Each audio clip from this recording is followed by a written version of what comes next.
Bonjour et bienvenue à bord de ce nouveau numéro de thierryweber.com déguisé en spécial Startupper Adventures. Ok, je le fais peut-être pas très bien, mais voilà. J'ai pas la forme des grands jours parce qu'effectivement j'ai passé une journée très intense. Retour sur 2 semaines de travail, 2 semaines de la vie d'un start-upper. Voilà, 2 semaines durant lesquelles j'ai eu l'occasion à 2 reprises d'être, comment dire, impliqué dans des meetings dans lesquels on a beaucoup avancé, beaucoup parlé. Alors effectivement, cette partie-là de cette aventure est très concrète.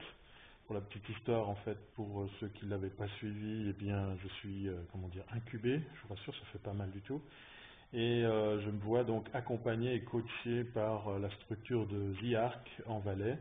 Et me voilà donc, vous l'avez dû le voir, effectivement, aux commandes d'un bureau ici, enfin là-bas à Sierre, bureau dans lequel je me rends de temps en temps justement pour aller rencontrer mes coachs et autres contacts. Alors, qu'est-ce qui s'est passé en 2 semaines? Eh bien, en 2 semaines, ça a été très vite.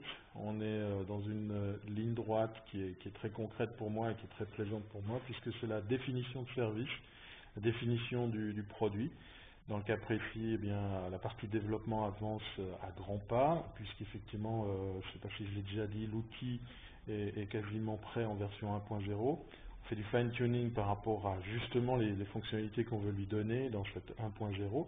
Et puis, il faut documenter tout ça, il faut décrire tout ça pour pouvoir mieux le présenter, chose qui va m'arriver très prochainement parce que les choses bougent pas mal. Alors 2 journées intenses réparties justement sur ces 2 semaines et puis plein d'autres choses aussi qui sont passées du côté de thierryweber.com, mais ça on en parlera une autre fois.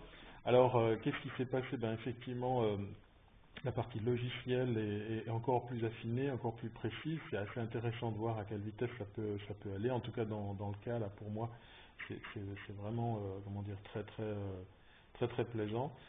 C'est passionnant de pouvoir assister à toutes ces étapes.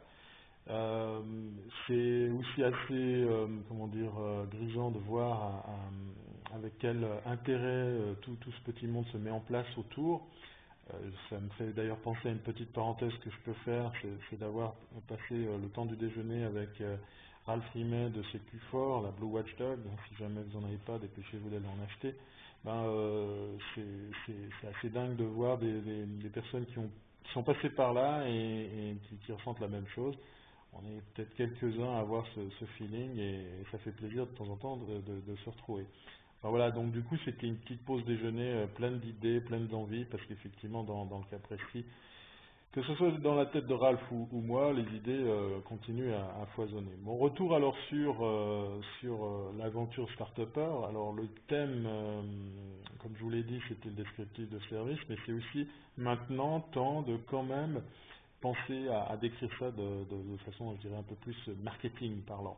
Alors, voilà, le nom de travail pour le moment de cette startup, c'est Quatrième Écran, mais je pense que c'est un nom qui est tout trouvé, mais vous verrez pourquoi.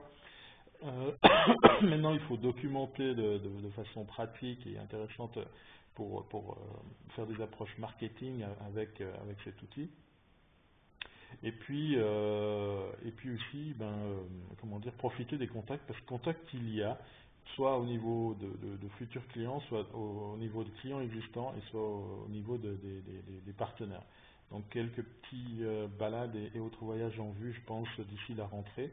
Prochaine étape pour moi, c'est de clore le projet pour pouvoir, enfin le descriptif de service, et puis le temps nécessaire pour faire le fine-tuning, pour en fait passer la rampe du financement. On va donc acheter la technologie qui a été développée en